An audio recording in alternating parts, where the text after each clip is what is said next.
Okay. All right, go to the YouTube page real quick. Okay, let me go to And you're gonna make the announcement?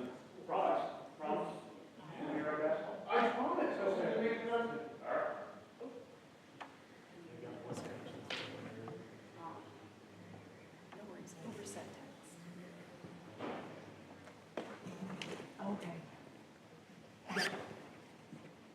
Oh, one of them, is it in the ends? I'm not looking. Test, test. Yep, that.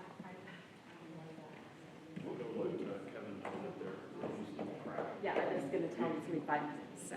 What's that? I was just gonna tell him it'll be, they're releasing him in their 5 minutes.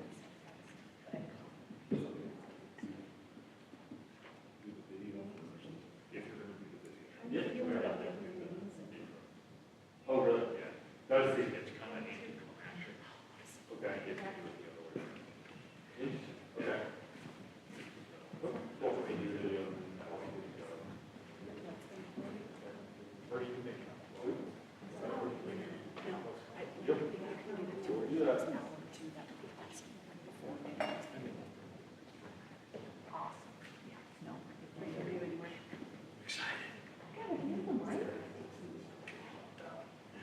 Hey, Tyler, what is this?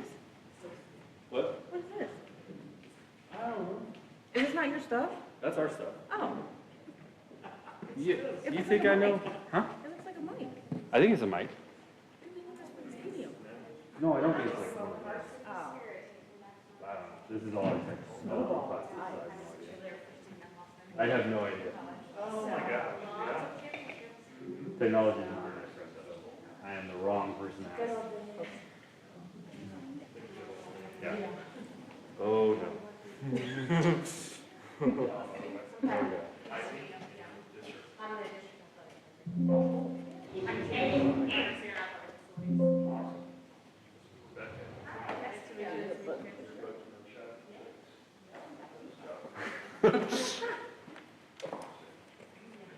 That is.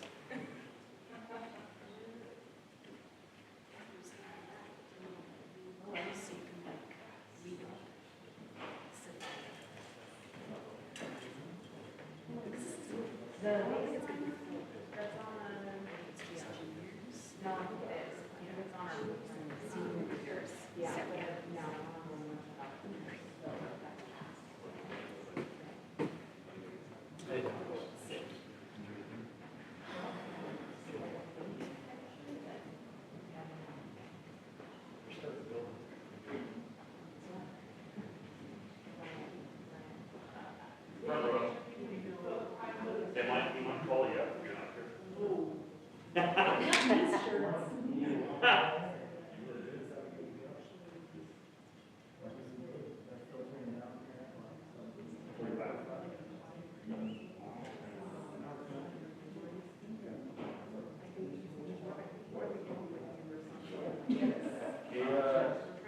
the Kia conference.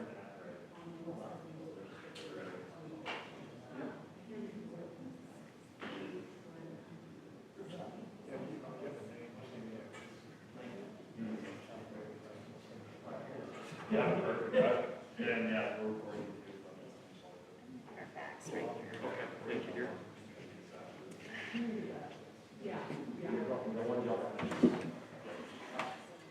I got it. Yeah, first supplier.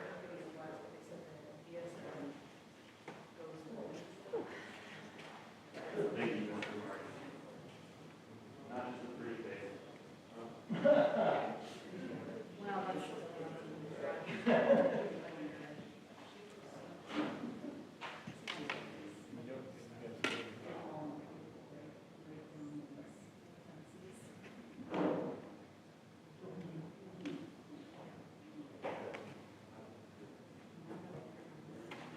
That's okay.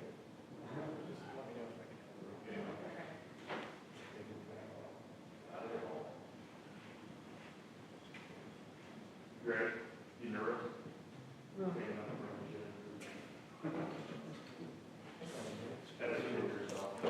As it should. Go. Medical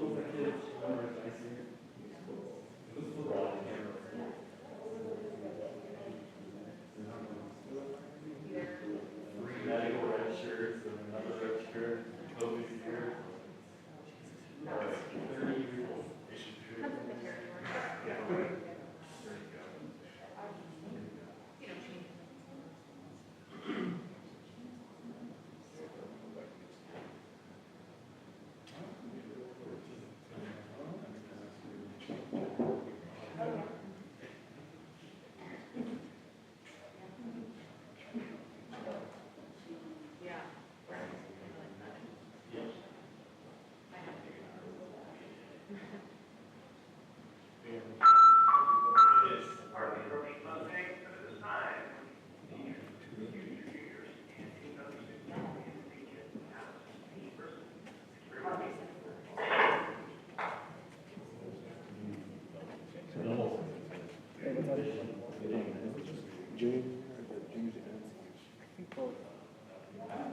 I was told seniors have to train out.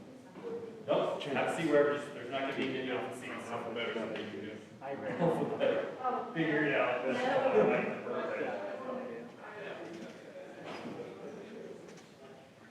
What's happening, buddy? Good to see you. How class is going? Good. Good. Good. Where are you gonna sit? You get first pick, man. Wherever you want. Front and center. Yeah, I'm gonna go. All right. I'm not saying if there's a.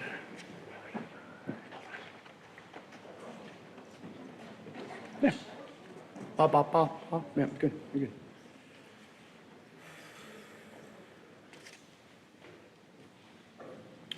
Do you want the screen up? So it's on. Oh, you just have it on mute. It's on the black screen, so I think you just, if you hit next, it'll do the video.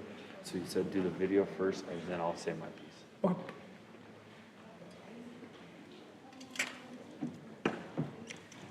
Have a seat wherever there's gonna probably be not many open seats, so just know you're gonna sit next to people.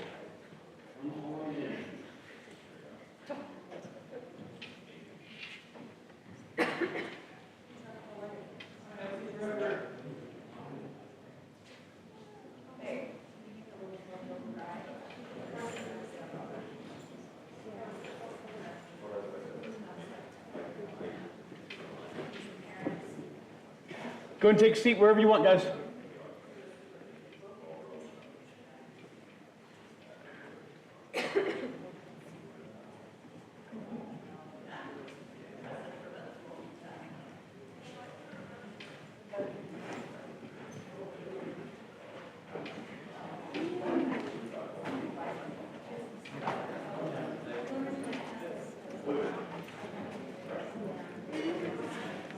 You can sit wherever you.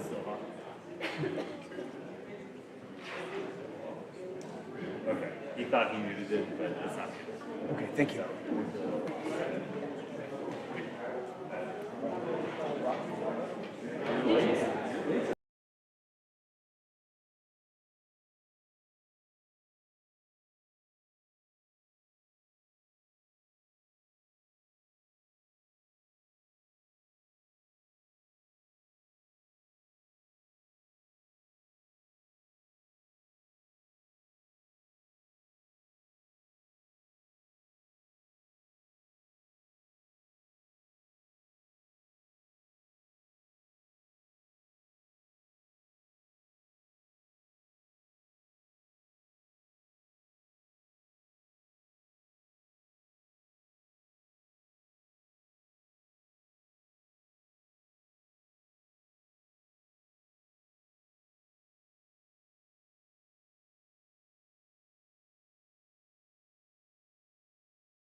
Thank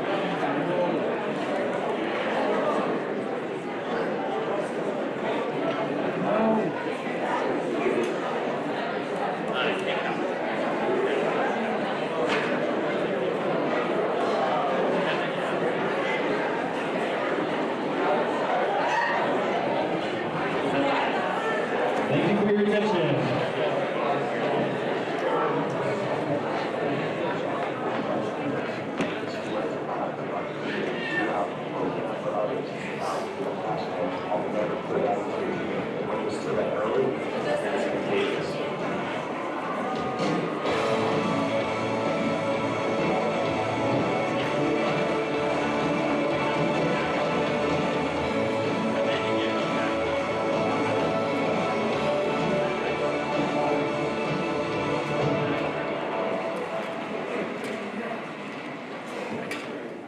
Okay, so Varsity Brands, parent company of PSN and Varsity Spirit, is honored to partner with motivational speaker and TV host Kevin Atlas.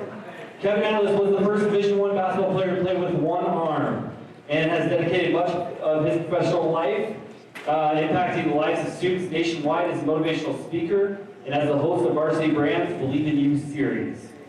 In partnership with Varsity Brands, Kevin has spoken to over 400 schools nationwide through the Believe in You tour. Kevin's message and perspective are truly one of a kind and have reached tens of thousands of students and teachers as he has been speaking since 2018. Kevin's powerful story stirs up strength and inspires leadership, perseverance, and ultimately action to empower others to make a positive change in their school and community. Without further ado, let's hear it for Kevin Atlas.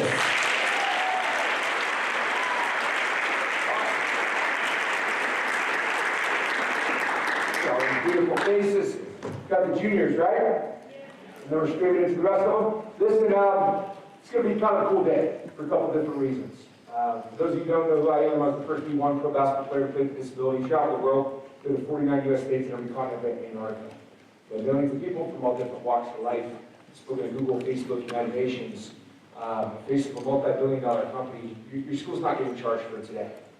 I mean, at a corporate level, like this is like a $70,000 presentation. I'm here because I genuinely care about you guys. And somebody did this for me when I was your age. They put their foot right up my butt, and they totally changed my whole perspective on life. And I'm here to do the same, except I wear a size 17, but don't worry, we'll get it up there. The night's young. Listen, I think there's plenty of fake people on the planet. I choose to be real. And so, I'm going to be honest, I really like my high school experience. It felt like a 4-year prison sentence. Didn't have to, but it did for me. I also didn't really like speakers because I didn't really connect with them. So I'm not here to waste your time or my time. Worst case, you guys get out of class for an hour, so you're welcome. Things I do for you, endless. Best case, when you guys walk out of this room, your minds completely change. Because the problem is that a lot of you guys receive life a little pessimistically at this point. So hear me out, and just hear me out. None of you chose to be born. Facts? Right? Facts? Okay, just hear me out. Just hear me out. None of you even chose to be born. You didn't choose the country you were born into. You didn't choose the state that you live in, right? You don't choose your body. You don't choose your family. You don't choose your siblings. You didn't even choose the kids who go to school with you. They're just born around you. Facts? Okay. Your energy sucks. It's fine. It's fine. There's 4 pulses in here. Listen, most of you guys are just floating around like NPCs. You are floating from task to task, thing to thing. You're just not very great characters. You are, though. Like, you haven't realized that this is the tutorial to a video game. You have no control at home. You have no control at school. Your game hasn't started yet. Some tutorials are the best games. Grand Theft Auto 6, whatever. Some of these games, like, they're really tough tutorials, but if you do it right, then life is super fun. So until you graduate and leave this school, your life hasn't even really begun yet, because you've had the freedom. And a lot of you guys are just floating and negative. And I want to change that. Because you have to be here anyways, might as well figure out a way to live in a thriving, awesome place. Might as well change your mindset. I'm going to give you the blueprints to win the Matrix. I've got the hook. You're my hired army. And you can go pillars to the work. That's what this is for now. You guys cool if we do that? Yeah. I want to give you the blueprints to hack and take anything you want out of this world and absolutely just win. Okay? Let me put something in perspective to you. Like, academically speaking, we're going to take a break from that. What's your Harvard degree? Matter if you're not happy. And you deserve to be happy. So I'm here for you. That's what we're doing. But before we get started, there's two elephants in the room I have to address, because if I don't talk about it, you ain't gonna listen to anything else I say from experience. You're not gonna even listen to any of this. So let's get this out of the way so we can get started. First one, how many of you guys wondering how tall I am? See, told you. I'm 6'11". There it is. Freak. Thanks, guys. Sick. Dude, when you're 6'9" and taller, you're legally a giant, which a lot of people don't know. It's kind of gross. Kind of like lurk around the room like Gandalf in the Shire. And they don't really make things for people my size, like doorways. That's a tough one. A lot of clothes, whatever. I average about 150 flights between my two companies in speaking gear. I fly all the time. I don't know why people do it. They see how freakishly tall I am. They sit in front of me and they recline their seat and crush my kneecaps. The whole stupid head's in my face. So I get weird with it, because I have no chill. I just breathe heavily, like super breathe. So weird. Works. During COVID, you had to wear masks on planes. And I had, this only happened 2 times, 2 different gentlemen, 2 different airplanes, and they were, dude, they were killing me. Like, I couldn't physically sit like that. They kindly asked them to move their seat out, they just wouldn't do it. So I got weird with it, because it couldn't do the breathing thing, because of the mask, so I put my arm over the seat. I went, ah! It scared the hell out of me. It was great. Worked. Which brings me to the second thing I got to talk about. Because we don't have to talk about what happened here. You don't listen to a word I say, you're just going to stare at the whole time. Especially this guy. like a bad action figure. It has 2 movements. It goes like this. It goes like this. That's all you get for free. Classic. So I'm from California. Here's what happened to my arm. When we started. I'm from California. I was in 2nd grade. My family, I didn't come from wealth, but my family took our first vacation to the Big Island of Hawaii. My older brother was teaching me how to boogie board, and I wasn't that far in the water because I was like 6. I remember these 4 surfers in the distance screaming and waving at us. And my brother and I just kind of stared at it. We thought it might be like surfers. See, boogie boarders, they're trying to catch a wave, whatever. Unfortunately, that wasn't the case. Unfortunately, they were trying to tell us something was in the water, trying to warn us. And my brother got knocked into the water. And he came out fine. I got pulled into the water, and I felt this click. And he came out, and my arm wasn't there anymore. And at first, I was in like so much shock. Like I hardly felt any pain at all. Me and my brother just looked at this thing like, yo, the heck is this? And then all the blood, man, it just like went. It's just, I started bleeding everywhere. And it, last thing I remember is somebody screaming and passed out from blood loss and woke up in the hospital with my parents crying and praying over me. I had all these bandages, and I remember the doctors watching some x-rays and saying, really sorry to tell you this, but judging by the bite marks on your arm, it was about a 6.5-foot long bull shark that bit your arm off. And there's no way to recover.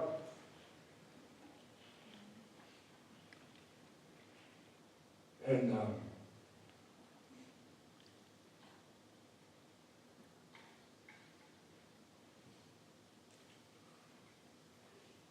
sorry guys,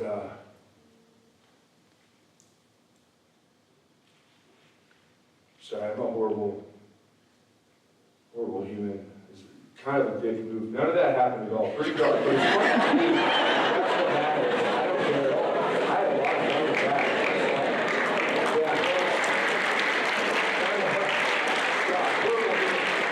I'm not allowed to speak in middle school anymore. I don't just get passing out. I guess there's like a liability or something. Listen, imagine speaking to a bunch of high school kids who don't want to be there. It's like the sickest audience in the world. That's gonna be a little bit, you know. I'll tell you what happened to my arm. But again, seniors are your juniors, okay? So imagine like juniors, if you can speak to your freshman self for an hour, what would you say? Imagine that I'm just you 10 years in the future. This is what this presentation is for me. Somebody did this for me, I'm doing it for you. I want you to understand something. There are 20 masteries in this world. Empathy is my favorite. All my favorite leaders, from Buddha, Martin Luther King, Jesus Christ, etc., on and on, Marcus Aurelius, they mastered empathy. Empathy, you can't even be conscious and kind without being empathetical. And most of you in here at this age haven't really practiced that empathy muscle. So again, none of us chose to be born. For context of this presentation, I want you to step into my shoes and feel what I feel, be empathetical.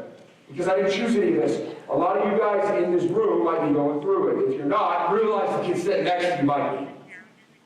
And there's a purpose to this. I'm telling you, every salesman from Jeff Bezos to Elon Musk, their companies don't work unless they get customer reviews and feedback. They need to be empathetical to the customer base. So empathy is an absolute mastery.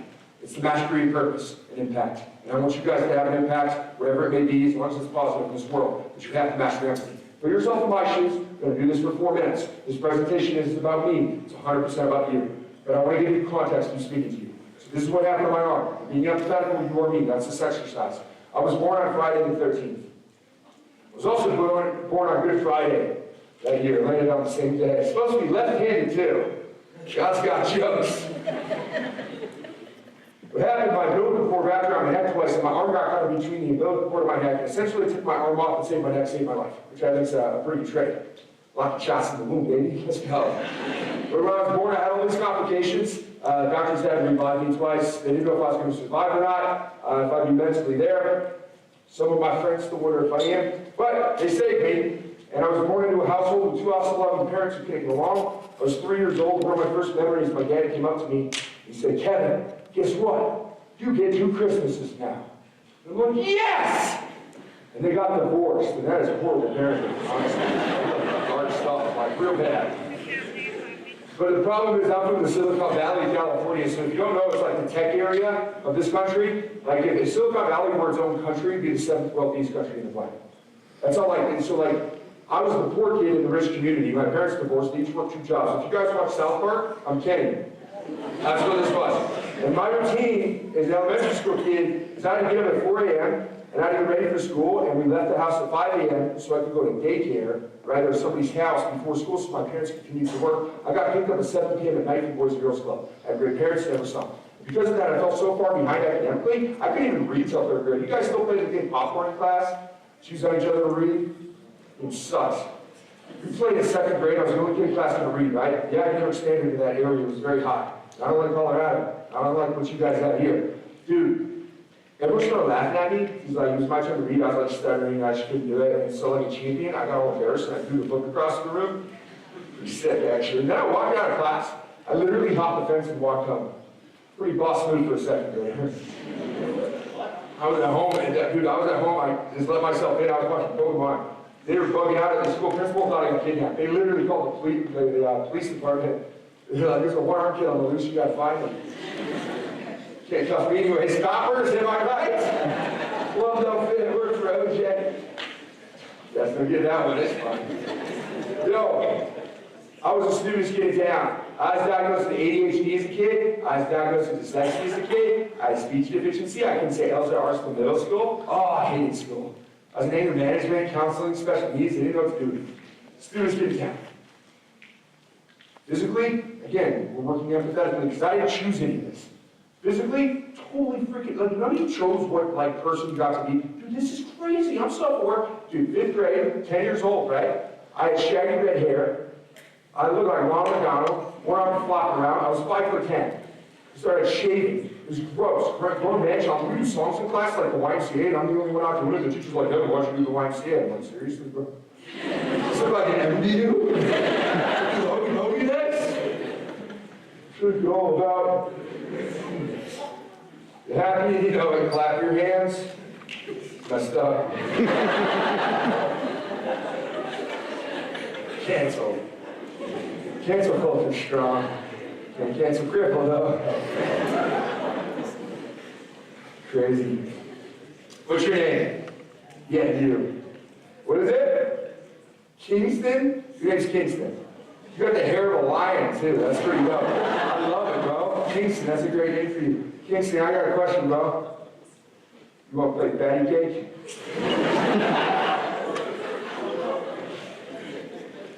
Not with me, buddy. I never won a game of Twister, I'll tell you that. You do the picture. A lot of awkward times for a one-armed guy to choose this nonsense. Again, this isn't about me, it's about you. Like, imagine this, like you're being empathetical. You're just born into this. What's the difference, right? So, to make matters worse, my dad sat me and my brother and sister down. It was 3rd grade. It was 5 a.m. before we left the house to go to daycare in the morning. And he sat there across the room, and he told us, while you're at your mom's house, I had a seizure. And I went to the hospital, they found cancer on my body. I didn't know how much longer I'm gonna live. If all these siblings ran out of the room crying, I sat there and stared at them because I didn't know what cancer was because I was in 3rd grade. Plus I was slow in the head, we went over that. But how I perceived it was actually pretty awesome. And hear me out. I thought your house was a magical place that heals you. You stay homesick from school, you go home and you regenerate and get better. That's how science works. Your house is obviously magical. So I thought if I raised money for him, he could come home to rest and get better. He wouldn't have to work 2 jobs. My mission as a child was to raise as much money as I can. Everybody knew I was a money fiend. They all presumed it was because I was the poor kid in the rich community. They didn't realize, hypothetically, I was on a mission to save my dad. I did lemonade stands, car washes, dude. I had 2 kids working for me at school flipping candy bars. The principal shut me down. I had this whole like racketeering thing. He thought I was going to be a drug dealer. So I was making dough, bro. There was a quarter underground at the grocery store. I used to die for change. Again, no chill. You're going to be an old lady trying to pick it up, run down. If you didn't touch it, fair game. Like, ah! Just have old ladies. I saved up like $240+, mostly $1 bills with rubber bands around it. I like saved up so much money. And my dad found it one day. I had this stash of a pair of shoes I never wore in my closet, so the Sims would find it, take it. My dad found it one day, he was so ticked off. He said, Kevin, get up here. I was like, what I do now? And I went up to me in my brother's room, and he looked down at me. It was a huge wad of money. Maybe he's like, he is a drug dealer, I don't know. But he looked down at me, and he's like, where'd you get this? And I looked up at him, and I said, I was saving it for you, so you can come home and get better. And my dad, 6'9", 320-pound dude, absolute refrigerator tank, Superman, never seen him cry in my life, starts bawling like a baby, doesn't say a word. He just realizes his son is like saving his lunch money to try to save him from cancer. He didn't want to try. He didn't say a word. He starts crying. I'll never forget his face. And he got the money, and he put it in his back pocket, and he's like walked out of the room. I was like, bro, that's my money, man. But the timing of this was wild from my perspective as a kid. He's like, within that month, he quit both his jobs, came home, started chemo treatment for cancer, as if this was the straw that broke the camel's back, that he could try to, I don't know, eat this thing, I don't know. But I never had to go to daycare again, right? He walked me to school, as long as he could, I came back fishing with the guy, like I got to know him. Unfortunately, in the 5th grade, he beat with, his fight with cancer, came back, got him. And as a 10-year-old kid, I held his hand as he took his last breath. In the living room of my house, the hospice there taking care of him, and I blame myself. I'm not here to depress you guys, do it on like a Tuesday or whatever it is. I'm here being vulnerable on stage because I felt like I was the only person that was going through this. And I put this mask on and I went back to school, dude, pretending everything was okay on the outside because I didn't want people to freaking take me more than they already did. My life sucked. I stood no freaking chance. 0. Socially, physically, even intelligently, like I just couldn't compete. And the world was mean and mad judgmental, and I locked myself away in the room because that's all I knew. And I know a lot of you guys are going through that too. Depression, suicide, anxiety, skyrocketing with the sense of passion of school shootings. You guys actually have no idea how important you really are. You are the future of the greatest empire that's ever existed that's rapidly falling apart. You guys matter more than you know, and I'm sorry if you've never heard that. Those of you wearing that mask are going to take it off today. Because again, these are all circumstances out of your control, for the most part anyway. Those of you who aren't, you're going to learn to be empathetic towards the people next to you so you can make real leaders. I'm light at the end of the tunnel for some of you in here. I'm not that 10-year-old broken kid anymore. I'm crushing it. They made a documentary on my life story. They followed me with cameras for 7 years. The guy's a freaking Kardashian or something. Filmed me in the shower too, which is awkward, probably illegal, but I sell tickets. That's part of the movie. That documentary was on Hulu 6 years. It was qualified for an Academy Award. Now they're working on a motion picture like Blindside Soul Surfer for a second movie on my life story. Super humble. I don't mean disposable at all. I created a production company, got 2 TV shows, one that was picked up. I don't know when we're going to produce it this year, but we have national distribution on NBC. I'm the host, creator, producer. Pretty dope. The other one I'm working on with Mark Wahlberg, his company, it's called Good Influence, and we have all the biggest influencers in the world. They can touch a button, meet 100 million people. How to use that power for good. So I go with them, essentially, we do awesome things, raise money through social media, and actually do good with it. Pretty dope. That's pretty sick. In the face of a multi-billion-dollar company traveling around the world to help people, I don't have a boss. I hired some of my friends to work with me. Super sick. I'm happy. I made a real estate empire, a little mini empire for the most part. My life is not controlled by money nor judgment because I know who I am. I'm going to spread love and empathy and kindness. This world is going to be a better place for me being in it. That's not negotiable. You put a gun in my head, I don't change. I know who I am, and I'm happy, and I didn't even know happiness was at your age. Stupidest kid in town, man. Some of you in here, you 2.0 potheads, Our 5.0 students, 4 5.0 students, but most of the rest of the country, you have no perspective. You're comparing yourselves against each other at a very high academic state. You have no idea how intelligent you are. You have no perspective to it. No one's told you this. The hardest part about college is getting in. I graduated the top 50 business school in America in 3 years, with no transfer credits. I graduated as a junior. I made a Peninsula Honor Society. And a D1 athletic scholarship, the first to do that in history, remind you, right? I graduated in 3 years. They take one boy, one girl every year from the school. They've never taken a junior to make the Peninsula Honor Society. My junior year, when I graduated, I got it. Going to the men's basketball, stupidest kid in town. Couldn't read until 3rd grade. ADHD, dyslexia. Hachette, the biggest publication company in the world, published my book. That's dope. You know how long it takes a guy with 5 fingers to type a freaking book? It's really good for the space bar. Speech deficiency. Because I was at Arsenal Middle School, I would always take an essay over a PowerPoint, hated speaking it loud. Now I shut up. I spoke to the United Nations. How? The president of Taiwan is hosting me to bring a crew of basketball players, pro players, to ball out against their national team this summer. And we're going to do some amazing things. They're going to award me with ambassadorship to the Special Olympics. I made it, dude. Like everything I imagined comes to be because I figured it out. Because somebody did this for me, and I want to do it for you. I want you to be more successful than me. I want you to be even happier than me. Oh man, I want you to have even bigger of an impact than me. That's what this is. That's what we're going to do for now. When my mom got ill, she couldn't afford a vacation because we paid for it. And then I bought her a house, paid it off, surprised her with it. Let me tell you to die, Mom. She did everything for me. And I didn't come for 2 pennies. So that, I'm very proud of. I want you to have this and more. That's what we're going to do for an hour. Does that sound good? Yeah. Okay, 8 of you now are awake, so we're making a little progress. Your energy in this room is a 4 out of 10. It's an absolute vacuum like a black hole. You guys need a lot of work. We don't have to do this. Let me be clear. Your school is not paying for this. You guys can all go on your phones and I can take off. It's up to you. I'm giving you the option. Do you guys want to do this for an hour? Yeah. We gotta increase this energy still because it's infectious thing, right? Afterward, you want to take pictures, touch this thing. I don't know what your energy is. I'm here for you guys today. This is my gift for you. This is how it goes, baby. Let's go. Let's get it. Raise your hands. When I ask you guys to raise your hands in this presentation, I want you to lock the elbow. The purpose is empathy. I want you to see that other people are raising their hands in the room. So, raise your hand if you want to be successful in life. Lock the elbow, raise it all the way up or not at all. The whole presentation, none of this crap. I didn't raise my hand once. Okay. How many of you guys want to be happy? How many of you guys want to have a big purpose to be a better leader? How many of you guys don't like high school? Okay, so we got some work to do. Are you guys okay if we do this for an hour? Well, listen, this is where my life started. Again, it's not about me, it's about you. So let's get this. My life did not start when I was born. You guys don't even choose to be born. You don't choose any of this. Not yet. You're just in the tutorial, right? My life started in 7th grade. Somebody did for me what I want to do for some of you. I went to Pleasanton Middle School, right? It was literally called PMS. Stupid name. Our school colors are red, too. They didn't think that at all. So dumb. I went to PMS, and in 7th grade, I was 6'4", feet by football. I know. I never played organized basketball in my life because my parents knew me in soccer. It was more rational, I guess. But my buddy Cody's like, you can't be that big, not play basketball. Had me try for the 7th grade team. At 6'4", first day shots. I was like playing with these dudes, right? And the coach pulled me aside in front of everybody. He cut me from the team. He said, basketball's a tournament sport. Try something else. Yeah, I was like, you're a jerk, bro. I didn't want to play for PMS anyway.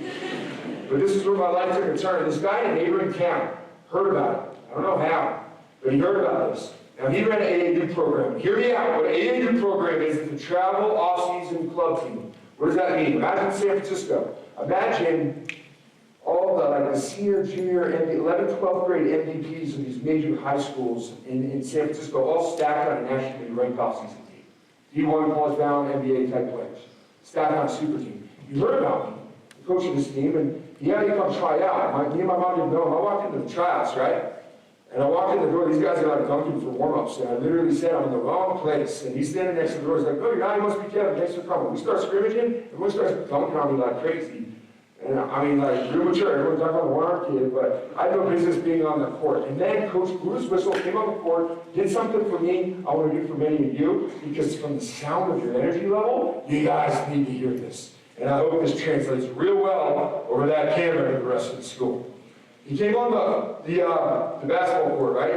And he's like, Kevin, when you play basketball, why don't you use that thing? I said, what are you talking about? He said, why don't you use that when you play? I was like, chill, bro, I don't have an arm, right? That's the whole thing. He's like, no, man, that thing's a weapon. This thing, guys, I call it my nub. Everybody waves to the nub. Come on, you up. Yeah. Time for your day to get real weird. Welcome to high school, freshmen. It's gonna get weird. Do I have any varsity football players in here? Sweet. This guy. This is the guy I want. Can you come on stage for me? Round of applause for him. Let's go.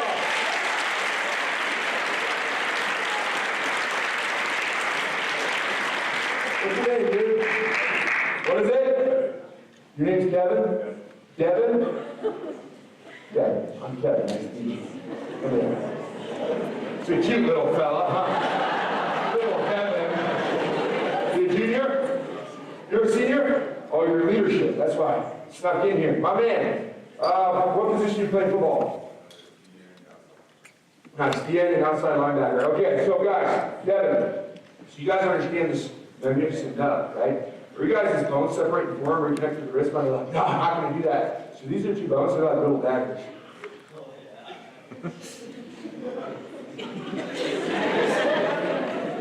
Hey, Devin. You ever been nubbed before? I'm going to give you a little nub. I'll do like a 4 out of 10, okay? I won't do that one. How does that feel? You like this. This guy. Devin, it hurts, huh? I want you to pull my arm down. Oh, you're so much stronger than you look.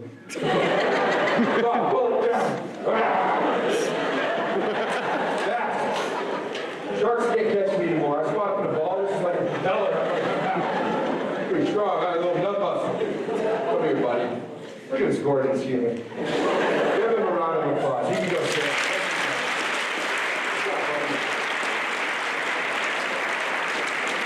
Hey, Kevin. You got nubbed.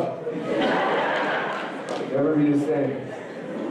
This thing's wild. Kevin, that was a 4 out of 10, but I've cracked a lot of rib cages and broken noses and stuff on the court. I'm the world's greatest basketball player. Nothing in the rule book means nothing. People never going to want to play. I post up on the block, call for the ball, I just shake other guys. The rest can't see it, little midget nub, baby. The guy gets the liver, the spleen, the ribs. They get all ticked off. They try to fight me. The ref's like, why are you trying to hit the arm high? What's wrong with you? Classic. Dude, one of the next possessions, this guy was Antioch High School. He's going to Cal Berkeley, right? This guy Marquise, he comes and he tries to dunk not on me, but over me. And I took coach's advice, and I'm a 7th grader, right? And nub him, but how it worked out kind of sucked. For him, I nubbed him right in the crotch. And I totally defiled the poor human. He's on the ground crying, and then the rest of the team stopped practice or whatever, stopped his tries, they were all laughing and making it. But he said something I never heard. He's on the floor, he's hurting real bad. He said something I never heard before. He said, Coach, it's not fair. That was perplexing. It's not fair. I was born dead with one arm and a broken household. Poor kid in the richest community in the planet. Stupidest kid in town, ADHD. It's like, I didn't choose that. My brain is apparently made of marshmallows. I didn't choose this. It wasn't unfair that I watched my dad die. It wasn't unfair that I had to play basketball before. It was unfair that I got to. And my mentality sucked. My perception on everything in life was negative and awful. And I had everything I needed to be successful when I walked into that gym. I just didn't perceive it. Here's the problem. Here's the problem. Here comes a little bit of tough love. You are the most sensitive generation that has ever existed. Facts? Here's the why. This might be uncomfortable for you, but I need you to hear it, because this is out of love. You guys lack self-love, like no other human in all of mankind ever recorded history. Social media plays into it for sure, but you're also mad judgmental and you pick yourselves apart, and you're legally obligated to come here and you tear each other to shreds. Facts? Yeah, that sucks. And what you're doing with that lack of self-love is you're projecting your insecurities on other people. Here's the thing. If I was so sensitive about this, Devin, I walked out on stage and put it in my pocket. No, let me make it! I'm a two-armed man, I swear! You got a Rolex. No, this will be the weirdest hour of your life. Probably like it is for you. Listen, I love this song. You know what this coach is going to do? He couldn't throw it out, he couldn't fix it through basketball, he allowed me to embrace it. Maybe my greatest weakness, my greatest strength. Here's the power of that. I hated this song. Now empathize with me. My life sucked. I just never had it. I didn't lose it in a car accident. This is the thing I hated most about my crappy life. The people were me. ADHD, dyslexia. I can hide those insecurities. You have them too. Especially at this age. Everyone wants to be the same in high school, and then you go to college, the rest of your life, everyone wants to stand out and be different. Totally artificial. Fake. Here's the problem, guys. Like, I could hide my speech deficiency. I could not talk. Try hiding this freaking thing. Girls were ruthless. They thought I had, like, leprosy or something, man. Touch a nut and get one, too. You know, me so lucky, Devin. This thing, guys are any better. I hated looking in mirrors. Imagine walking in a grocery store, little kid's like, whoa, why'd you got one arm? And mom gets all weird. Like a constant state of being uncomfortable everywhere you go. It sucked. This coach couldn't grow it out, couldn't fix it. You allowed me to embrace it over time, and here's the power of that. Confidence, self-love. This isn't weird, it's only weird if you made it weird. I have no insecurities, and I'm completely free of judgments. I know who I am, and I'm happy, and I just spread kindness. And if I ever like make a mistake, offensively, I'll have my ego, I'll just immediately apologize. But here's the thing. If you can't love you, how the hell is anyone in the world supposed to be able to? If you can't love you, how the hell is anyone else in the world supposed to be able to? Here's a little thing here. If you can't have confidence, sports ain't going to work out very well. If you think you're going to fail, you probably will. Self-love comes with a lot of confidence. And I'm not saying build out your ego or arrogance. I'm saying you didn't even choose to be born. There are 8 billion people in the world. There is one you. You're a Picasso painting, and you should never apologize for it. But you need to own it. Not making other people's problems. You're a beautiful piece of freaking art. Stop complaining about it. It's only disability if you perceive it that way. And I'll tell you something. You'll never find your voice. You'll never truly be a leader without that confidence. You'll never find you. And who's going to follow somebody who doesn't even, who's going to believe in somebody who doesn't believe in themselves? How do you love somebody? There's no one in the world you're going to spend more time with than you. And if that little voice in the back of your head is just railing you every day and putting you down, your life is going to suck. You will have to survive by becoming numb and stop feeling. You deserve to be happy. You need to train and rewire those little thoughts in your brain to be happy. How? A lot of us live in the past tense. We replay crap that upset us in the past tense over and over and over, and all these traumas over and over and over that were most likely out of our control in the first place. Somebody died, upset, depression, past tense. Anger, somebody made fun of you, didn't forget it. You have that regretment. Being resentful towards somebody else, like drinking poison and hoping for them to die. You hold it in here. Naked in the shower alone, you've been arguments that happened 7 years ago. Some of you are smiling. Your past tense thinkers. Anger, depression, future tense, stress, anxiety. You're making up problems that probably will never happen. You know why they call the present the present? It's a gift. Let's live in it for a second. It's not too hot. It's not too cold. Beautiful company. Pretty faces. Devin's here. What's up, buddy? The present is almost always built when you live in your head and your mentality sucks. If you don't fix your mentality by training and rewiring your neurons to be positive, then this place is going to be a war zone, and you're going to escape to it a lot. And that's that your body can't tell the difference from your thoughts of it actually happening or not. Neuroscience has not proven that. So you need to change your mindset and what you focus on and think about. You need to start living in the present, because the present is almost always built. You live in your heads. You need to go, Michael Phelps does this. Dude, Michael Phelps, right? You guys know who Michael Phelps is? Most decorated Olympian of all time, American hero, real life Aquaman, married Miss Universe, multi-millionaire, suffered so bad from depression he's suicidal. That's crazy! He has everything to fantasize about. And you know what? Ray Lewis helped him. He helped my friend Allison Schmidt. He trained his brain. He trained his brain. He looks in the mirror and he literally says something positive every day. You guys get 99% right on the test. What do? You immediately go to that one problem that you missed. Facts? Yeah. Ever tap yourself on the back for the 99 that you got right? Or the 70 you got right? What if you actually rooting for you and being kind to yourself? Your whole energy, your whole reality is going to instantly change. It costs you nothing. You just have to focus and change it. It doesn't take more than a month to do. How about this? How about Cali time? You guys think you're tired in here? It's even earlier for me. I flew in yesterday to come and be here. I'm not 100%, right? My voice, I'm losing my voice a little bit. I'm tired, maybe like 40%. But I come out here, right? And I wake up in the morning, I brush my teeth, and I look in the mirror and I say, Kevin, you're tired, you've been working your tail off, you've got so many different things you're juggling.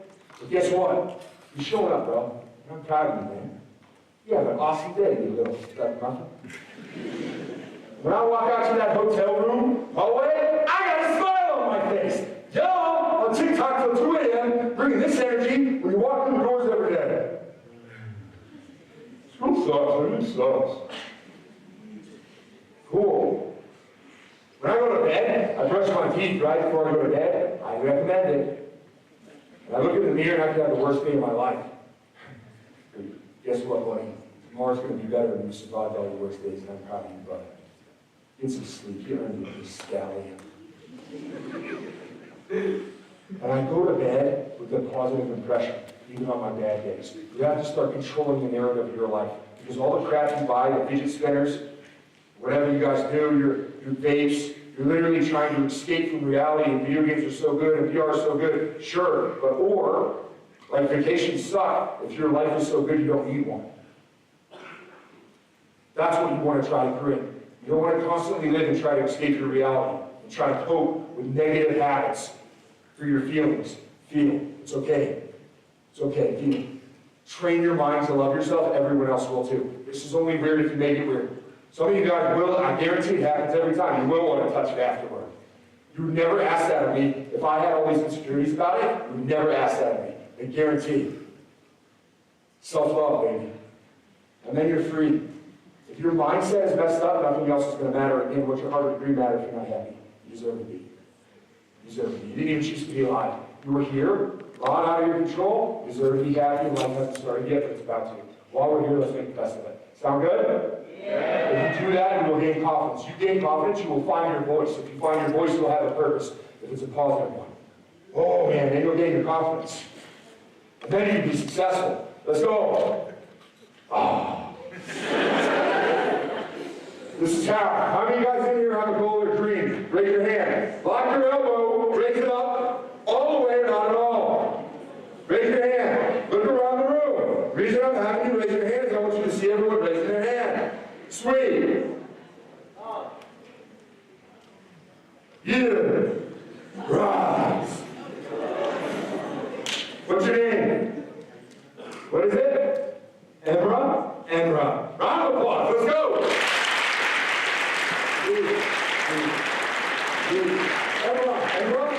Emra, I want you to speak real loud. I want you to tell them what you want out of life. What's your goal? What's your career? No wrong answers. You're just going to tell us what you want, but loudly so we can hear it. I want to be a vet. Let's go, Emra!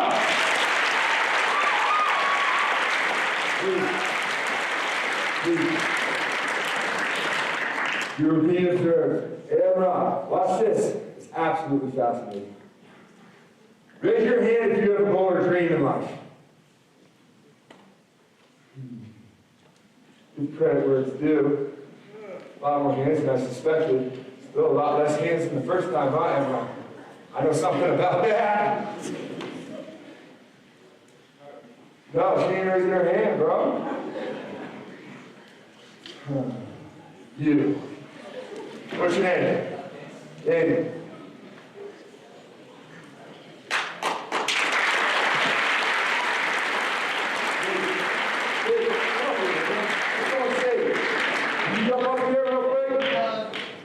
Get up there?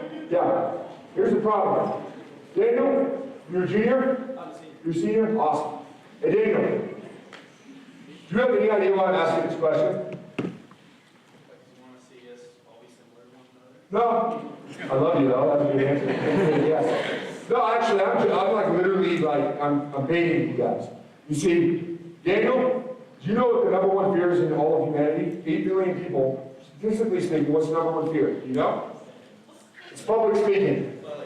Yeah, it's public speaking. No, not failure. Not heights or spiders or snakes. You know what the number 2 fear is in the world? It's death. So at a funeral, people would rather be in a coffin than give a eulogy. And I ask you guys if you had a goal or a dream in here. Some of you didn't raise your hand the first time. Meaning you're either one of 2 things. You're either lazy or you're a liar. I've met millions of people from all different walks of life. Everyone wants something, even if it's just to be left alone. And you ain't even participating, and your life's going to be real hard. You disconnected yourself from everything.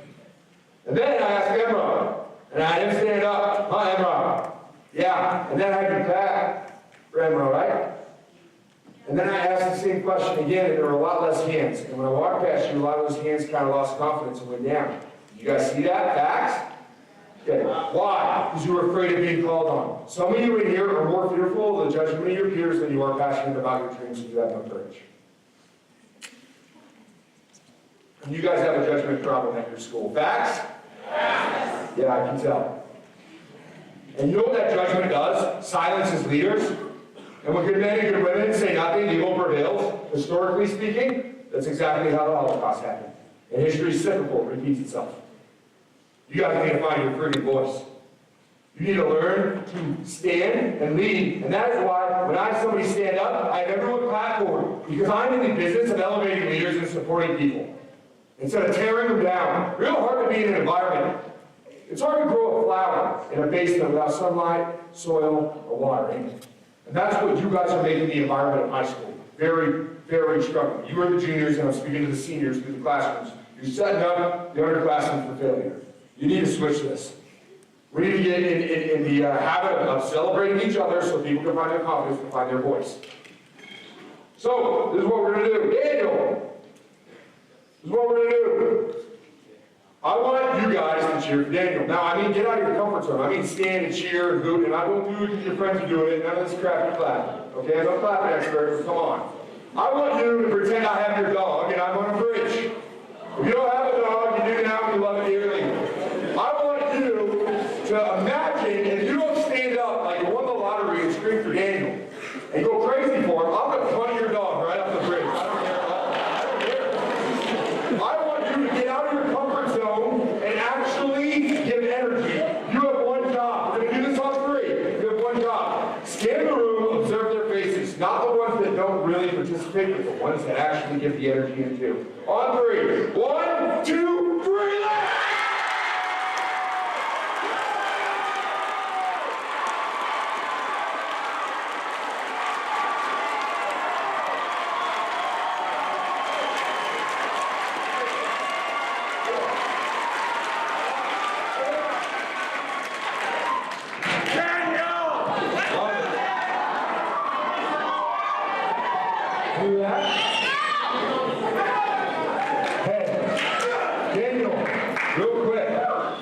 For the ones that actually participated, you observed them, right? What did you see on their faces? They were like really happy that like Yeah. They were red, they were smiling, weren't they? Okay, so therefore, hear me out. Does school suck, or does the energy you're bringing to school suck? Let me just put this in a different perspective for you. I've seen the country. You guys are very blessed with your facilities here. Your faculty, your admin, your staff, guess what? They get underpaid and underappreciated to serve you. If you're financially literate, post-COVID with inflation, it's not even rational to be a teacher. Doesn't even make sense. They're crazy people, and they still show up to serve you. So does your janitor, so does your bus driver, so does your lunch lady, and you walk in, this whole area is to serve you, to make you successful, and all you do is find problems to complain about. What have you shown any gratitude towards each other? School doesn't suck. This is your school. Seniors, this is your school. How are you running it? If you don't like school, 100% your problem. Because you're the ones not running it well. You're not even showing up. And some of you in here, for whatever reason, didn't stand and clap for Daniel.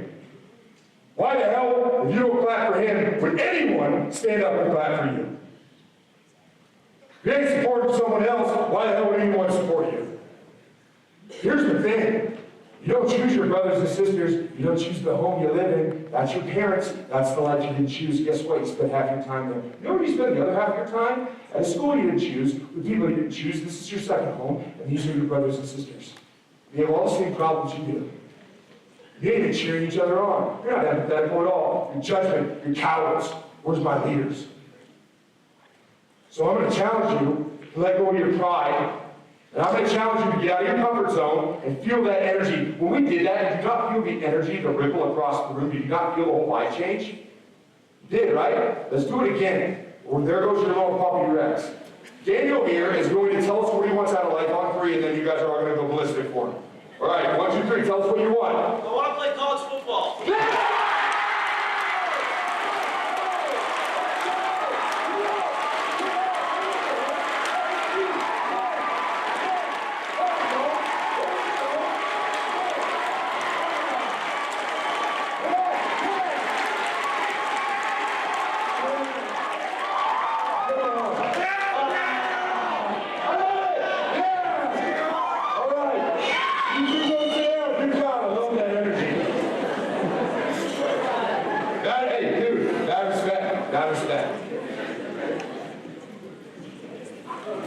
Hey, welcome to what life is supposed to feel like.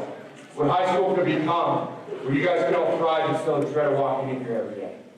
And here's the thing, it matters. I'm about to tell you exactly how to hack life and really give you the blueprints to win the Matrix. Here's the system, here's the code. And I've had multi-billionaire mentors.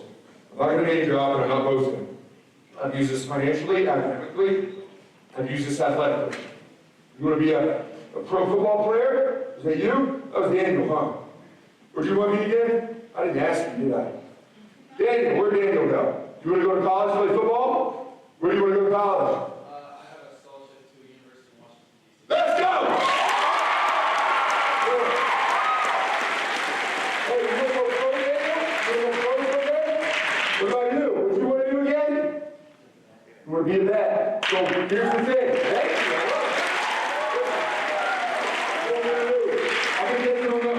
On a sober platter, we started this presentation really late, so we have to do this fast. I want you to be successful. I'm not here for that. I'm here for something great. But here it is to hack life. Hey, Daniel.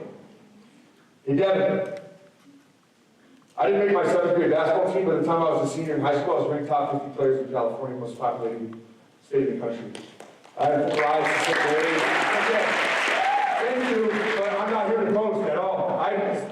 St. Mary's, San Francisco, Pepperdine, Cal Poly, Wildcats, Notre Dame, USC. I couldn't afford it because I didn't need, at least at that time, to do scholarships from government and Princeton too.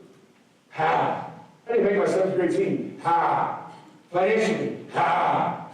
Academically. How? Here it is on a silver platter. I went into a high school with 3,300 kids at Amador Valley High School. You know what? Basketball's not even my favorite sport. I like football and MMA over basketball, but basketball became my goal and dream. Why? Because my life sucked. And when I stepped on the basketball court, people started to appreciate my existence. I felt it was the only place where I had confidence, the only place in my happy life I got a purpose.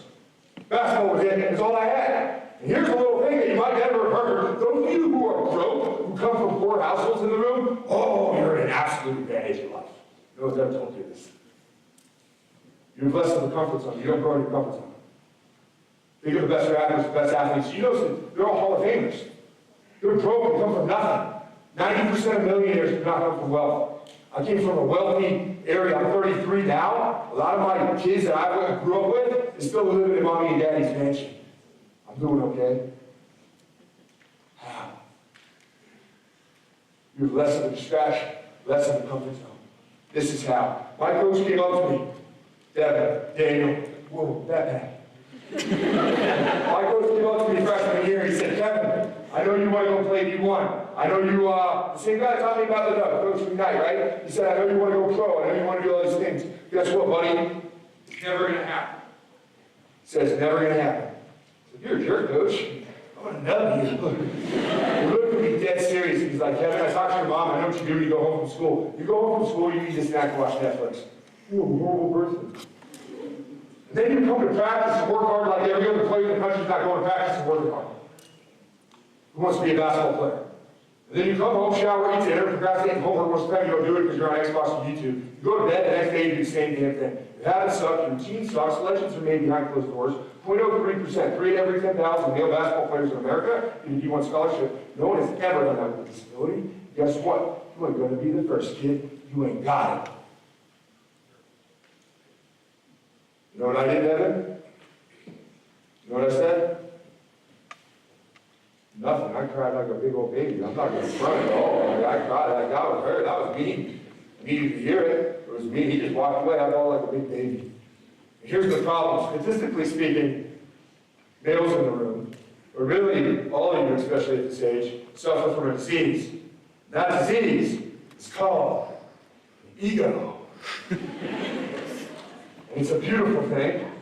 Here's what an ego is, and hear me out. Imagine wearing body armor. Imagine wearing body armor, like medieval knight armor. And when your buddy gives you constructive criticism because he loves you, he's your bro, he wants to see you accomplish that goal and dream, and you instantly snap back, you don't even get any burn time, bro. I'm way better than you. You instantly get defensive as somebody trying to help you get better because they care enough for you to get better. You instantly get defensive, you snap back at people. You know what you should worry about? When your coaches, when your teachers, when your friends stop trying to give you advice, that means they don't care anymore. That's when you should worry.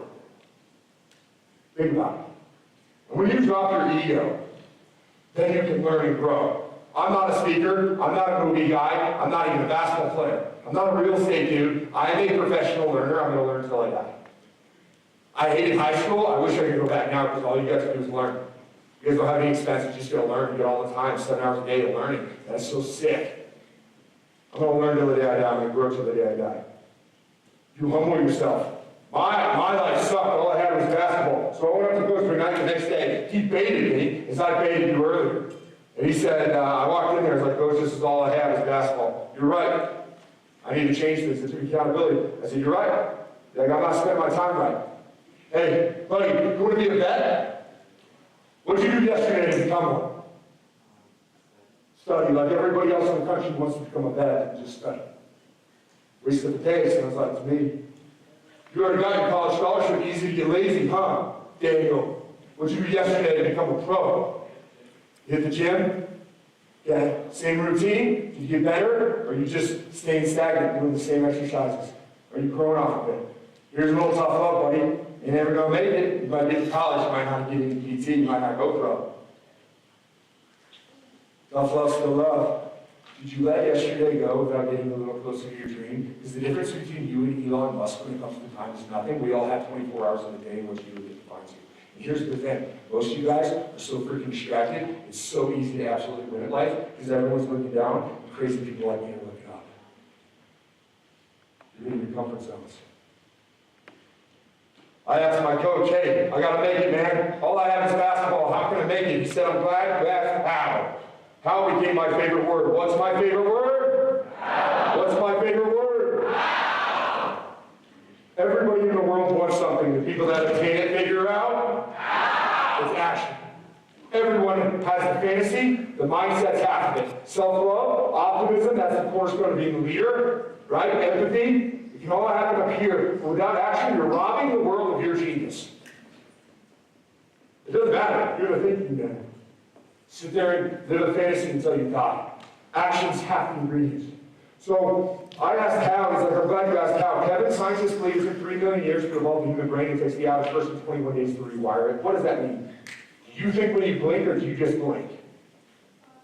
Just blink, right? It'd be weird if you're like, I should probably blink right about now. It's like automatic function, right? You don't think when you breathe, you breathe. Facts? Okay, let's go a little bit deeper. You're potty trained. That's magnificent. None of you guys can keep your pants when you go to bed anymore, I hope. Facts? Certainly hope so. Isn't it convenient that you train your mind to wake you up to use the restroom? That's super convenient. Sick. Good job, brain. Makes sense? It takes 21 days to rewire the human brain. So what does that mean? Hey, Kevin, you're not very strong. Your arm's not strong. You can't steal other guys off in the post. No one's ever going to feed you the ball. They're just going to steal it. So every 21 days, we're going to add a new habit. A new habit. A new one. And we're going to like stack bricks. It's going to be like stacking bricks. You're going to grow faster than everybody else. You did this freshman year.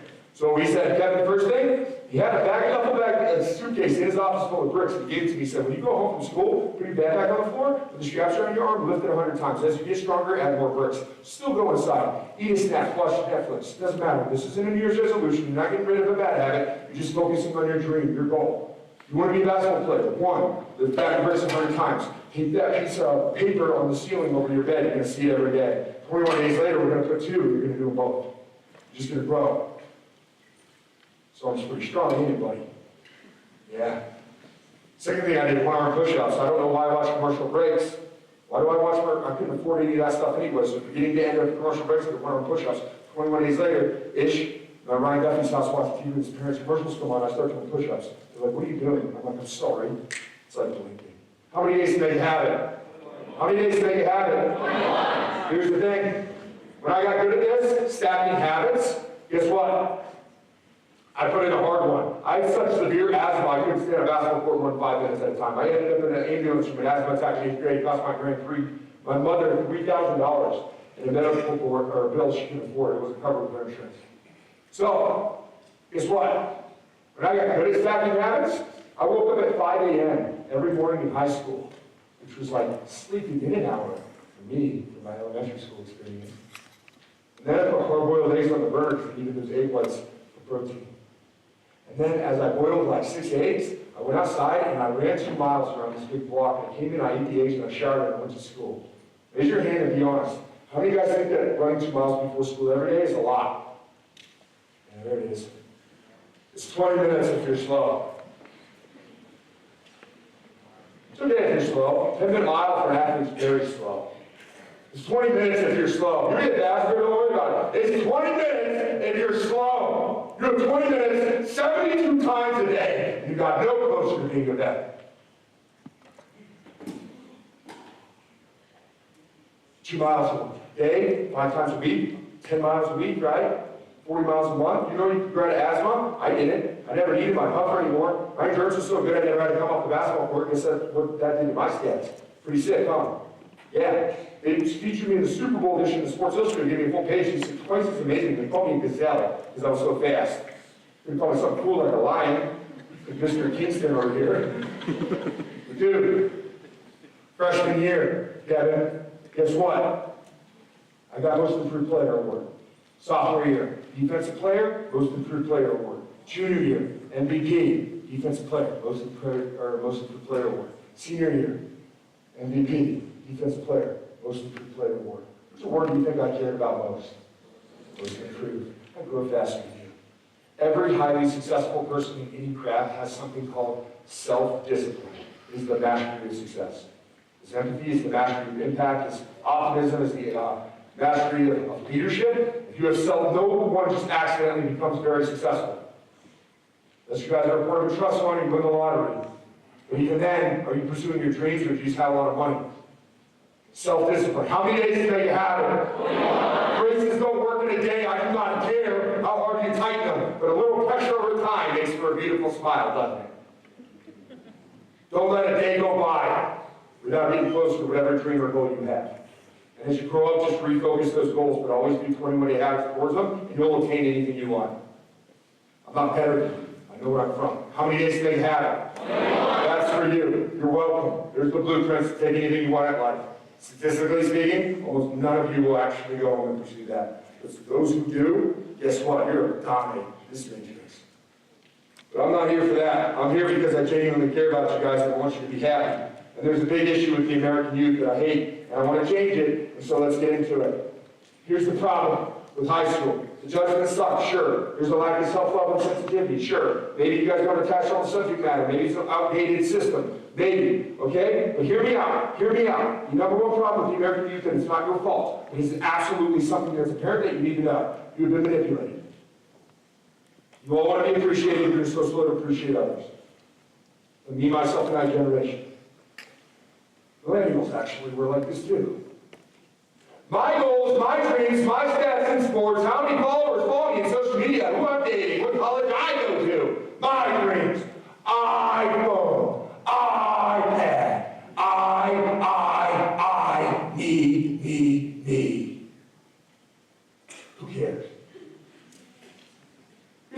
fascinating thing. Effective leaders don't put themselves first. Leadership in its truest form is service. You know who else doesn't put people first? It took me a long time to realize this, and you guys are getting a jump start on me.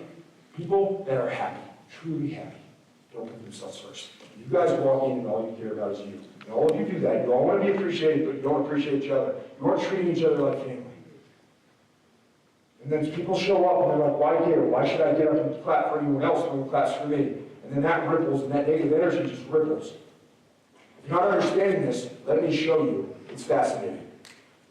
Devin, Daniel, stand up. If you're a varsity football player, stand up. Devin, come up on stage. Daniel, come up on stage. Give these guys a round of applause. Let's go! Let's go!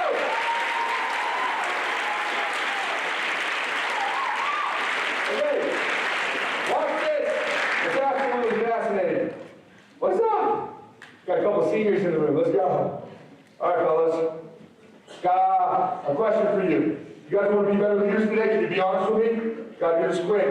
You guys can be honest with me? Okay. How did your football team do this year? Better than last year? I love that. That's optimistic. Hey, I have a question. This might be having some struggles. Do you think that the community still shows up for your guys' games and stuff? Yeah. They do? The home games? You guys like that support? That's dope, isn't it? Can you be honest with me? You guys have a cheerleading team? Yeah. They show up to your games? You guys have a marching band? Yes. You guys have a band? How many games does the band show up to? Every single one? Not the away games, but yeah, Every home games? Sorry, football guys, takes a little while. We're going to get there. All right. They come to how many home games do you have? 4? Okay, 4 this year. They came to all of them? Can you guys be honest with me? No one else is in the room? No judgment? Copy that, thank you. Be honest. Don't lie, I'll be able to tell.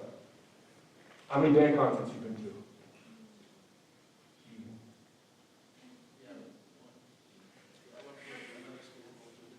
Here. None here? You? Okay, none here. Okay. So they come and support you every home game, and the seniors, you haven't gone and supported them once. Football guys, be as honest as them. Sit down if you haven't been to a band concert. Go ahead. Credit where it's due. Let's all celebrate this dude for a second. Yeah!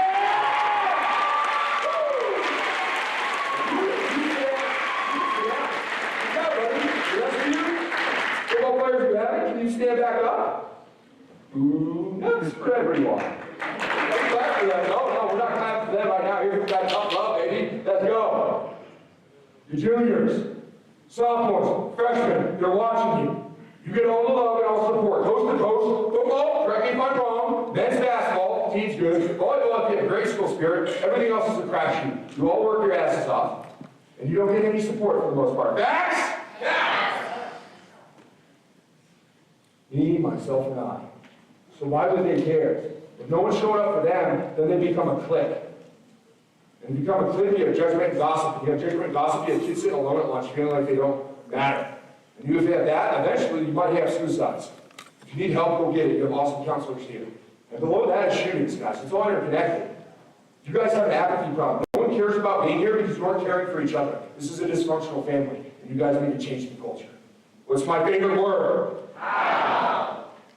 How? What if you're true seniors in here? Perfect. What if you're the class of 2024? I don't care what other schools you've been to. You're here now. This is where you're graduating from. For the rest of your life, that's what the piece of paper will say. This school has served you. You're going to college and football. Your dream. So what have you done for it? What if the senior class makes a legacy? How many days do they happen? What if the senior class together, because we all senioritis or whatever, decided there's one problem at the school we want to change? Collectively, they decided to change that problem. And then you guys get a big athletic banner from BSN or whatever, and you literally put class of 2024, whatever their senior legacy is. Juniors in the room, guess what? You guys become seniors next year, you do the old seniors. First habit. You try to outdo them. Babyface sophomores watching this. Yeah, sophomores. You the old seniors, old juniors, you're a senior big dog someday, you outdo them. And every year it gets a little harder to be at the school, but your school grows, it becomes better and better and better. This isn't your senior legacy, but it could be your football one. Hey, what if you guys showed up because your season's over? You know band concerts go on for the rest of the year? What if you guys show up to one? Not all of them, just one. What's your mascot here? Mustang. What if everyone gets one Mustang day and they get a whole crowd of a football game at one of your events, speeder, etc., etc.? That'd be dope. Why don't we start it here? Because football gets the most love and appreciation. Facts? Raise your hand and lock your elbow if you go to the football games. Keep your hand up if you go to the football games, but you don't like football, but you go anyway. Look at those hands. Wow, they ain't there to stare at your butt, buddy. Maybe, I don't know, but you know why they go? FOMO, fear of missing out. It's the best source of community and culture your school has. So what's the difference for them at a girls' soccer game if everyone shows up? Do you guys understand that? How dope would it be if everyone got supported at least once throughout our school year? Then this feels like a vibe of family, not negative nonsense. Facts? Then maybe we get this dude to stand up. That'd be sick, wouldn't it? Facts? No one left behind. What's my favorite word? You both said you want to be better leaders? Let's start it now. Make your legacy. If the seniors take all the varsity team, not just one dude who went by himself, why didn't you bring them? You guys go as a unit, you guys put your jerseys on down pat, show up for a single band concert, go crazy for them. What if the juniors did that next year and the sophomores, incoming freshmen, would never know that this school didn't do it for 1,000 years? They think every school in America does it. That would mean a lot to I don't know, band or maybe a cheerleading performance, correct? Yeah. So why don't we start now? You want to create this legacy before you graduate? You want to create it? No time like the present, baby. Talk to them. Talk to them right now. Set it up. Say you're going to go. Whatever. Alright, we got girls tennis after school today. Who wants to show up? That's cool. I like what you did there. Hey, let's focus on your teammates and band. Band supporting you as a group, okay? So why don't you tell these guys that you guys cool going to a band concert? Just one, as a troop, as a unit, go crazy for them. They support you every game, right? Do it. Just figure it out. Go on the loudspeaker.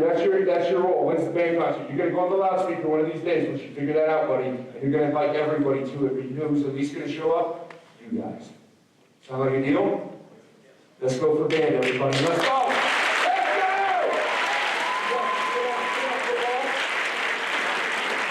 Anyone in the girls' soccer team here? Girls' soccer. Right here. What's your name? What is it?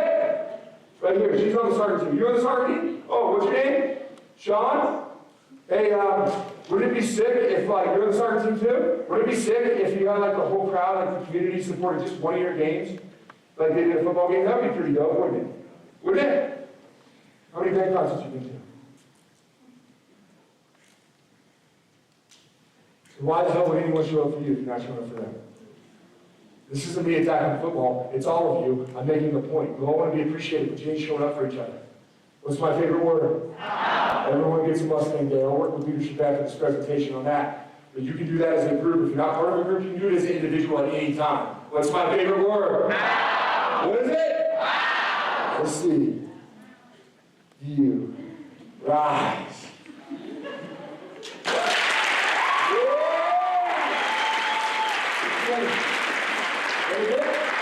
Sahar? Who's Sahar? That's a sick name. My name's Kevin.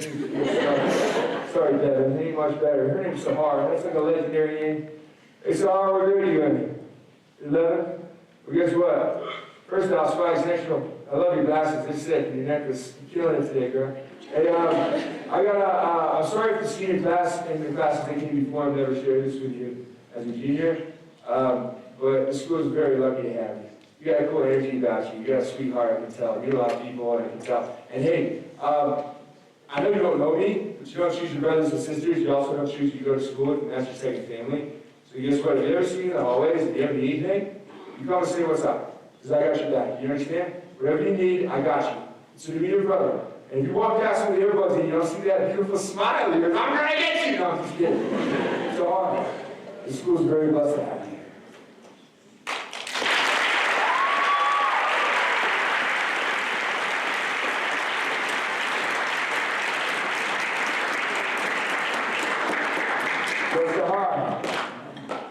How do you feel? Yeah. You got a beautiful smile. I love to see it. Hey, Sahar, when's the last time somebody outside of your friend zone, your friend group, when's the last time somebody genuinely complimented you like that? Do you remember or no? You don't remember. Fascinating, seniors. Room for improvement, Daniel. Just like you season, I'm done. I'm just keeping it real. I said that at the beginning of the speech. What if, and hear me out, y'all started looking after each other? How many days did you have it? Imagine if you just tried to consciously be nice to one person outside of your comfort zone. One, you'll learn how to talk to people again because we clearly try to do that. Two, you have no idea what kind of mask they're wearing. And they might immediately not be born, but maybe they're not used to ever having somebody be kind to them. And you know what? Maybe you do that for 21 days and it becomes like freaking blinking and you become a positive, awesome person and negative world that you think.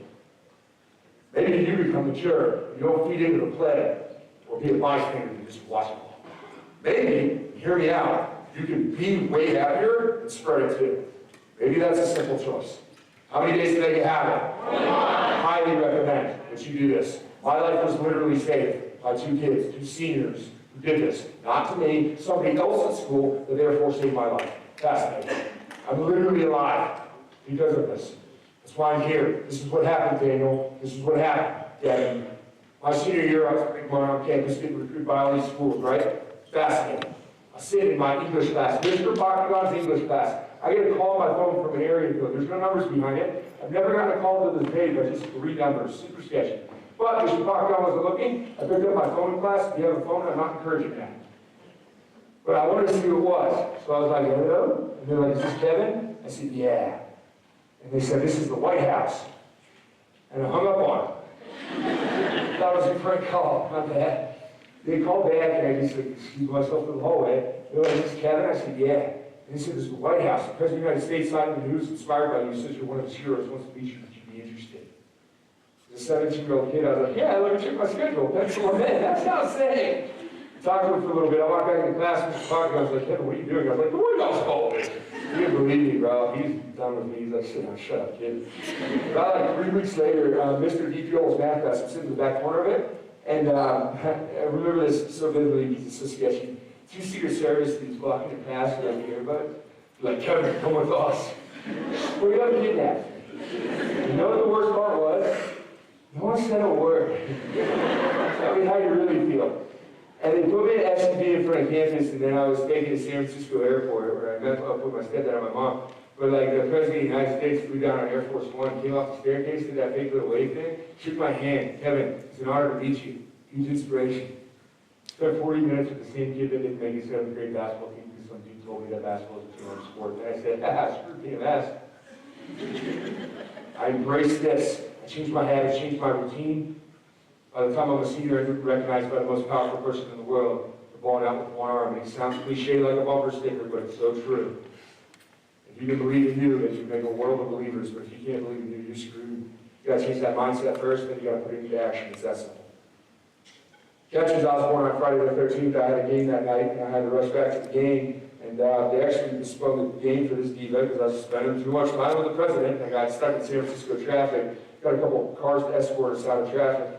Probably should have been paying you teachers a great way to spend our tax money, but they got me to the game. I didn't have time to stretch or warm up. I didn't jump ball the first quarter of the game. I go up and I dunk the basketball. I land on my leg wrong and I break it. I was rushed to the emergency room of the hospital the same day. I was watching myself at every national news station in the waiting room, the lobby, because everyone covered it, meeting the president. But I was sitting in a wheelchair with a broken leg. Worst part about a one-armed guy in a wheelchair? He's just kind of spin, bro. It's dark, super dark. Sorry. But I broke my left leg. I couldn't really use a crutch on that side, right? And all those coaches recruited Captain Hook, maybe. Captain Hook with a peg leg, too much pirate-free, buddy. They didn't put the Raiders the way they've been rolling, but no one else. Here's the thing.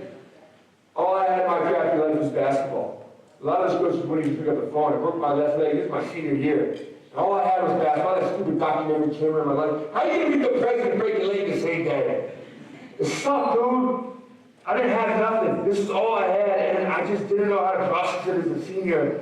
And I mean, this is me taking my mask off. I don't want to live no more. And I took the whole bottle of painkillers God gave me, the Viking, the whole thing at once. And the milligrams are crazy because I'm a good dude. It was enough to kill a horse. I should not be alive. And it sucks. I woke up 2.5 days later, gazing confused, super thirsty. So thirsty. And honestly, guys, It's sad when seniors do this stuff, especially seniors, because you took all the bad in life, you didn't even get through the tutorial. You took all the bad and none of the good. Modern medicine, you live to 100, high school is 4% of your life. A little perspective. Just get through, get help if you need it. Go make your own reality. It's better and better as you go. But you know what saved me? Daniel, Devin, you know what saved me? 2 seniors in my senior class. J.R. Weaver, Bud Bauer, these 2 guys, they didn't get a straight grade.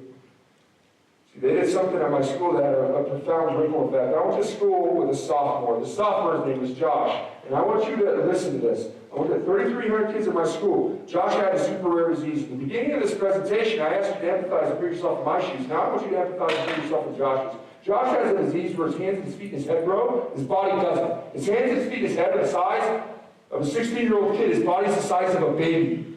Person with this disease that lived longest before lived till they were 9 because your organs grow faster in your body and you pop them down. 16 crushed that record. And he rides around campus. Imagine this. Rides around campus on this little electric cart with his head propped up with oxygen in his nose. Never sat up a day in his life. His backbone can't support the weight of his head. Imagine if you're a baby-sized dude. Forget about your goals or dreams of being a vet or college or football or basketball or anything else. Imagine, Devin, if the whole world were giants and you rolled around on a little cart as a little baby-sized dude and everyone looked down at you and pitied you with their eyes every day. How would that feel? It'd be hell, huh? 100% mentally there. Better GPA than me, didn't have to go to school. Didn't want to. You have to go to school, he gets to go to school. For the mentality. Totally self-aware, you're afraid of judgment and raising your hand and saying, oh, this is my goal and dream in front of your peers. If you get taken out of class twice a day, you get diaper changed by his mom. Million. Would your friends still be friends with you if you were a baby-sized human? Would your girlfriend or your boyfriend? Ooh, fake. Now these 2 kids empathized with them, went up and approached them and said, this must be really hard for you. How can we involve you more? And Josh said, I'll never play sports. That's the hardest part. I love sports. So they had to get creative because he physically couldn't play sports. So they went to Home Depot, got a wooden pole, went to Bed Bath & Beyond, got a purple bed sheet, they spray painted it, and they made him a school flag. It looks super sketchy, they did a terrible job, but they duct taped it to his little cart and they asked the head coach of the football team if he could ride around the field for a football game. And the coach said, sure, why not? So there goes Josh with his Josh Berger with this big old stupid-looking flag. You know what happened? Standing ovation, not just from the home crowd, the away crowd too. Respectfully, at a school of 3,300 kids, he became the mascot of our school in a very positive way. He's on the front page of the local newspapers twice that year. Twice. And people gave him a cape and decked out his name. Dude, he went to soccer games. Everyone, the spirit squad, the leadership class, they all went, and then people came because they came, and guess what? He was at all the sporting events because he couldn't play, but he could get the people to come. And we rallied around him. We had apathy, meaning people don't care. We had gossip, bullying, judgment, clicks, and all the nonsense you have. And what happens when you drop a rock in the water? The water ripples. And Josh was that rock, he was the heartbeat of the school. And that loving kindness rippled too. People didn't look at him like he was a freak anymore. They owned it. And he gained confidence. Bill, people give him gas in the hallways, bro. He was a little lady killer too, let me tell you. He had like 15 horsepower in his little cart. He's like, guys, want to ride me fast? And he jumped on the back, like 2, 3 chicks, and zoom away. We couldn't keep up with that fool, man. The ray of sunshine on our campus, no baller, no one knew he was there. And so 2 kids built him a flag. And you know what? After I tried to kill myself, and then I got a call from the principal to my mom that if I didn't attend it, if I missed another day of school after missing 3.5 weeks, then I wouldn't have attended enough school to graduate. So here I am with a crutch and a boot, hobbling back to school after feeling sorry for myself. And guess who was waiting for me in the parking lot? Because it wasn't my teammates, it wasn't my boys, it wasn't my friends. It was the littlest dude on campus, a sophomore, Josh. 80-sized dude, rolling up, the biggest guy on campus, Kevin Atlas, a senior. And he looked up at me, he said, Kevin, you can't play basketball anymore, that's tough. I get it. But I got your back, and we're going to get through this together. And that saved my life. That saved my life. Think of all the people that I've helped and inspired. But there were 400 suicide letters from doing this. It's hard not to speak at schools because of the profound impact and the hurt that's going on here, and the kids with masks and stuff. Dude, you saved my life. What the hell have you done? What flag have you guys made in high school? Or have you just been walking around thinking about yourself and complaining about everything?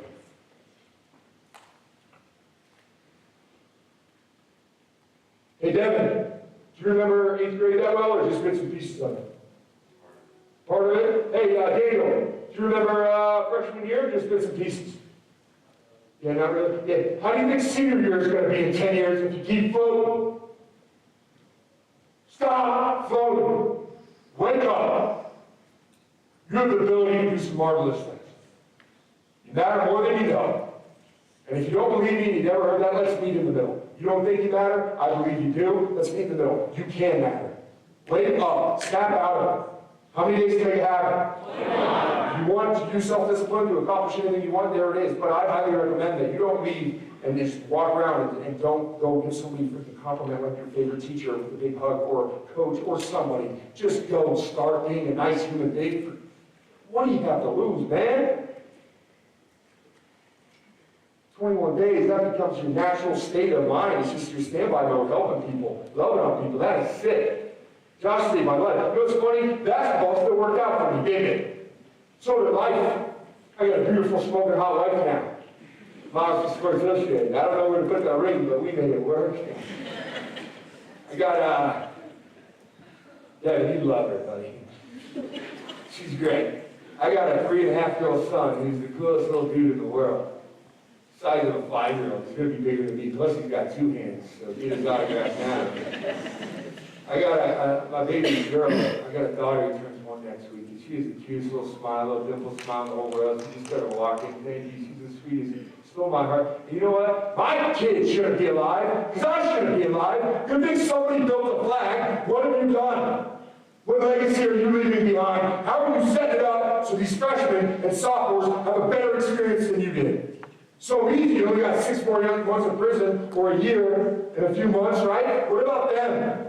This is your school. Everyone here is here to serve you. How do you want to make it? How do you want to feel? How do you want to celebrate each other? How do you want to make that change? Because if you can do it here, you can do it for the rest of life. And here's a little component that you don't know yet. A 5.0 Ivy grad kid versus the 2.0 kid who didn't go to college, who's an absolute leader and can change the morale of the room. Every company is taking that leader, supply and demand. They just don't make it anymore. You'll be the boss. Think of executives, they're leaders, they go to the top, get paid a lot more, have a lot more freedom, do a lot less work, faster. I love you guys. I genuinely care about you. I want you to be successful. I want you guys to make an impact. Stop floating. Because if you don't do it, who's going to do it? The Ferris wheel of misery continues. Or, and hear me out, we can start showing up for each other and cheering and loving on each other and being awesome and making this high school experience phenomenal. But it's up to you. You guys are awesome today. All love. All love. Thank you for having me.